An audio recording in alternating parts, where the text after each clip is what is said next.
आंख के बारे में पढ़े, आंख क्या होता है, आंख में कौन से दोष होते हैं, आंख कैसे बनता है, आंख में क्या कैसे होता है। लेकिन अब आते हैं वर्ण विक्षेपण की ओर, आते हैं अपवर्तन की ओर आते हैं। तो वायुमंडलीय अपवर्तन होता क्या है? तो पृथ्वी के वायुमंडल द्वारा प्रकाश के अपवर्तन को वायुमंडलीय अपवर्तन कहते हैं। जब लेंस द्वारा अपवर्तन है, अदर्श का अपवर्तन है, पर क्या हो रहा है, पृथ्वी का जो वायुमंडल है उसी के द्वारा अपवर्तन हो रहा है, वो क्या कहलाता है, वायुमंडलीय अपवर्तन का। कोई दिक्कत? इसके द्वारा इस अपवर्तन के कारण घटने वाली घटनाओं में से एक घटना यह है कि तारे टिमटिमाते क्यों हैं। तो भैया तारे टिमटिमाते क्यों हैं? तो वो वायुमंडलीय अपवर्तन के कारण टिमटिमाते हैं। क्यों टिमटिमाते हैं? देखिए किताब में बहुत लंबा चढ़ा दिया, हम अपना भाषा में लिख दी है। क्या लिखे हैं? जब हम रात के समय तारों को देखते हैं, जब हम रात के समय तारों को देखते हैं तो तारों से आती प्रकाश की किरण वायुमंडल के गर्म ठंडे वायु से अपवर्तित होती है। बिल्कुल बात है, वायु भी एक माध्यम है, वहां से आ रही किरण क्या हो रहा है, अपवर्तित हो रहा है आपस में। कभी अभिलंब से दूर हट रहा है तो कभी अभिलंब की ओर आ रहा है, मतलब विक्षेपित हो रहा है। इसलिए ये विचलित होती रहती है, अपवर्तित होती है, क्या होती है, विचलित होती रहती है। और ये घटनाएं बार बार होती रहती है, जिस कारण इधर उधर से आती किरण के कारण तारा टिमटिमाता हुआ प्रतीत होता है। अब मान लो ये लाइट दिख रहा है, लाइट दिख रहा है, लाइट में कभी ऐसे ऐसे होते रहे, ऐसे ऐसे होते रहे, कभी कोई दिखेगा कभी दिखेगा नहीं। इस दिन क्या होगा, बोले टिमटिमा रहा है क्या ना?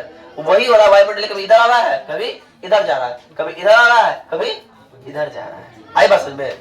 आई बात समझ में? अब आते हैं तो प्रकाश का वर्ण विक्षेपण क्या है? That is called dispersion of light. That means कहता है कि श्वेत प्रकाश के विभिन्न रंगों में विभक्त होने की घटना प्रकाश का वर्ण विक्षेपण कहलाता है। जब श्वेत प्रकाश को दीजिए उसमें 7 कलर होता है, ये 7 कलर में बदल जाना ही क्या कहलाता है, प्रकाश का वर्ण विक्षेपण कहलाता है।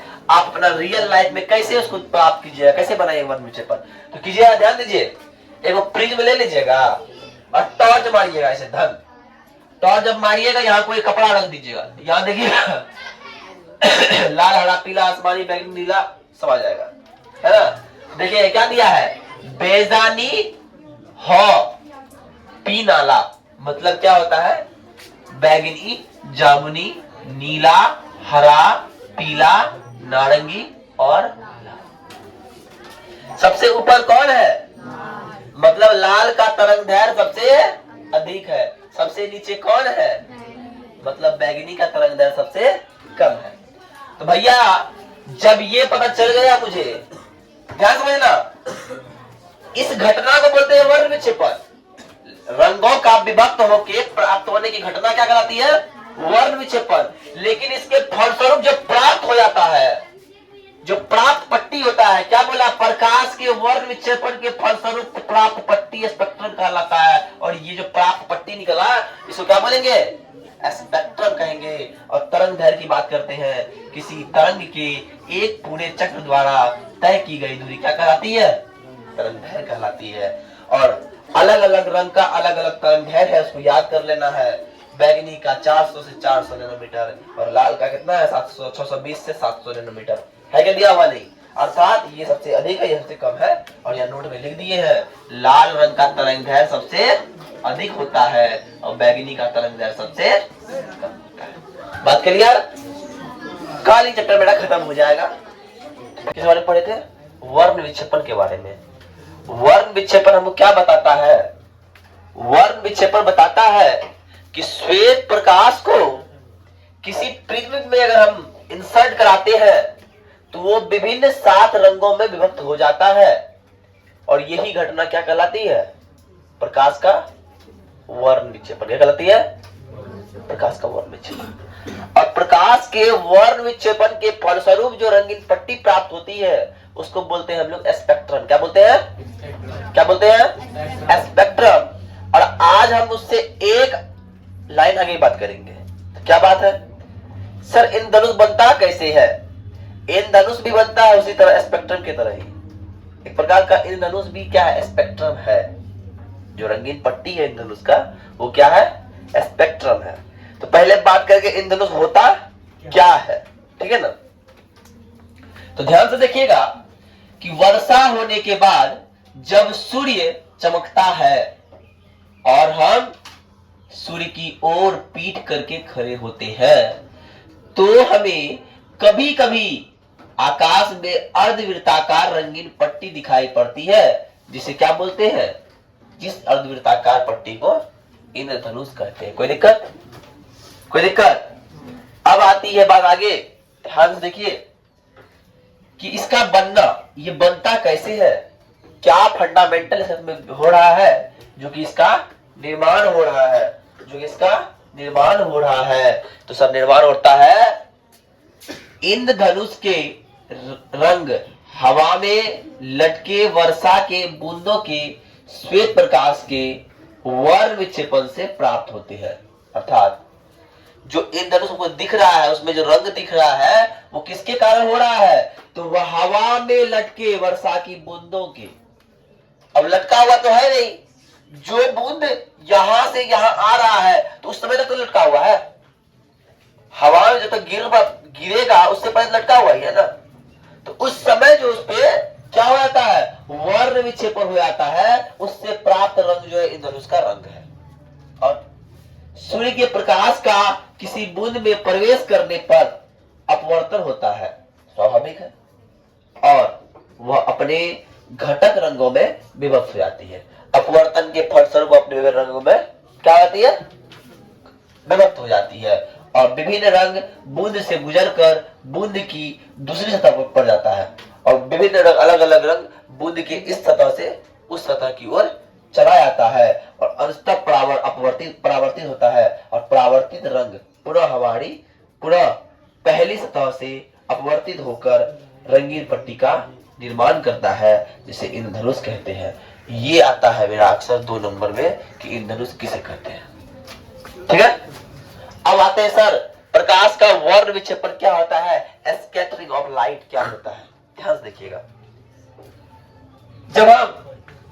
जब हम कहीं चलते हैं, जब हम कहीं देख रहे हैं वायुमंडल में बहुत सारा कण गुजर रहा है, कभी इधर गुजर रहा है, कभी इधर गुजर रहा है, कभी कहीं गुजर रहा है, गुजरता है कि नहीं?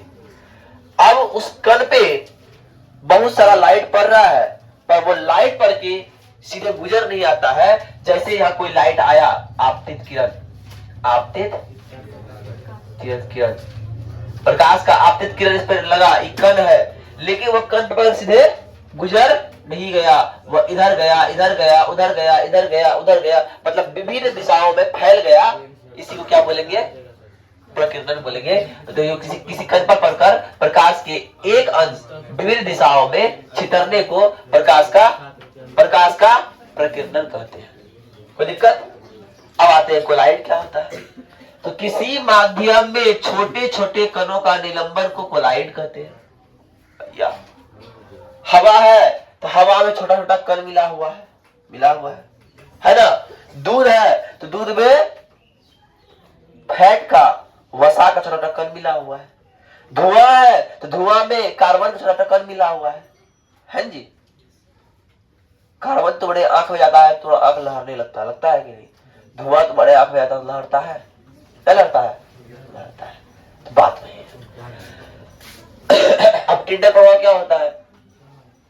तुम लोग क्या करना, एक शीशा वाला बाल्टी लेना, उसके अंदर पानी डालना, उसके अंदर टॉर्च मारना, प्रकाश सीधे चले जाएगा, उधर से उधर चले जाता है, चले जाएगा। लेकिन एक बार क्या करना, रंग मिला देना, कौन रंग? लाल रंग, हरा रंग, पीला,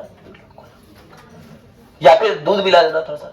अब जब टॉर्च मारेगी तो दूध जितना दूध दूर है वह कंद को दिखाई देगा। या फिर कभी तुम्हारा घर में छोटा छिद्र रहता है, कभी कभी लगता है पूरा गंदगी मेरे तो घर में आ रहा है, लग रहा है कि नहीं? लगता है। तो वही प्रभाव यहाँ हो रहा है, कोलाइड विलियन, वही कोलाइड है ना।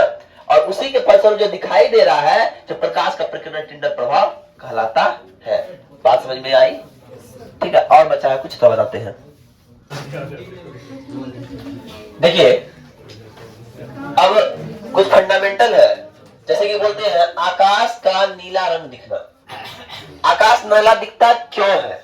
तो उसके बारे में वो बोल रहा है कि सूर्य का प्रकाश जब वायुमंडल से होकर गुजरता है तो उसका वायुमंडल के गैसों के अणुओं, पानी की बूंदों, धूल कणों आदि से प्रकीर्णन होता है। वायुमंडल में पानी का बूंद है, धूल कण है ना, बहुत सारा गैस है, इससे क्या होता है, वो प्रकीर्णित हो जाती है। और इनमें सबसे सूक्ष्म कण गैस के अणु होते हैं जो नीले रंग को अधिक प्रकीर्णित करता है। अब गैस का जो अणु है, सबसे सूक्ष्म कण है, वो क्या करता है, वायुमंडल का जो नीला रंग होता है उसको सबसे अधिक प्रकीर्णित कर देता है।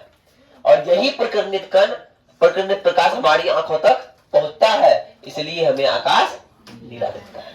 मतलब क्या, आकाश जब सूर्य के प्रकाश, दिन में प्रकाश होता है, प्रकाश का रंग दिखता है, निकल रहा है, वो गैस के कण पे पड़ा और नीला रंग प्रकीर्णित होके हमारी आंखों तक पहुंचता है, इसलिए हमको लग रहा है आकाश कैसा है, नीला है। कोई दिक्कत? अब आते हैं चंद्रमा पे खड़े अंतरिक्ष यात्री का आसमान काला दिखना।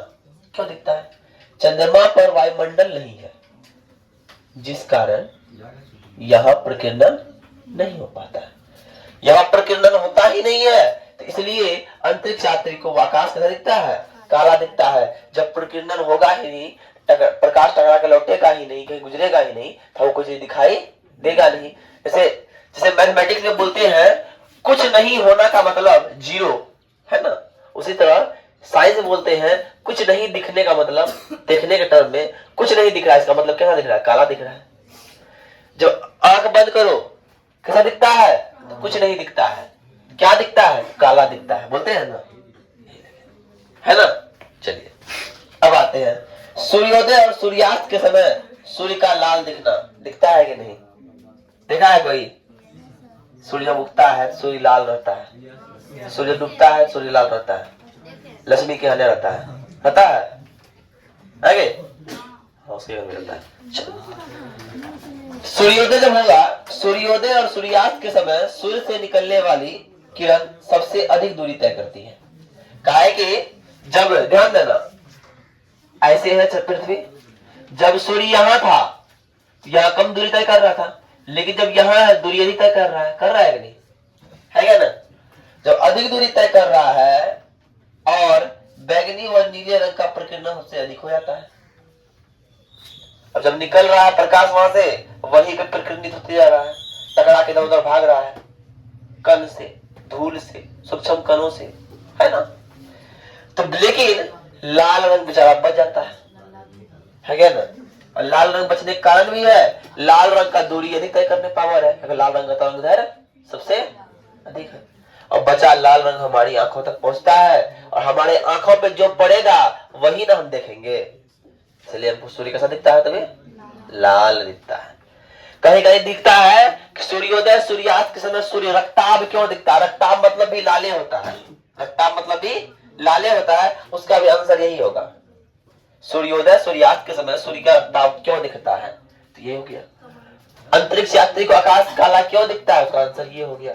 आकाश नीला रंग क्यों दिखता है, उसका आंसर ये हो गया। ऐसा क्वेश्चन रहा। अब थोड़ा असाइनमेंट क्वेश्चन है कि नहीं है? सारा क्वेश्चन हो गया। अब असाइनमेंट में हमको लगता है 1 से 2 सवाल से बेसी कोई सवाल ऐसा है नहीं जो बनेगा तुम लोग से नहीं। अब थोड़ा असाइनमेंट बन सकता तुम लोग से, है ना। तो आई विश कि आप लोग सारा असाइनमेंट को बनाइए।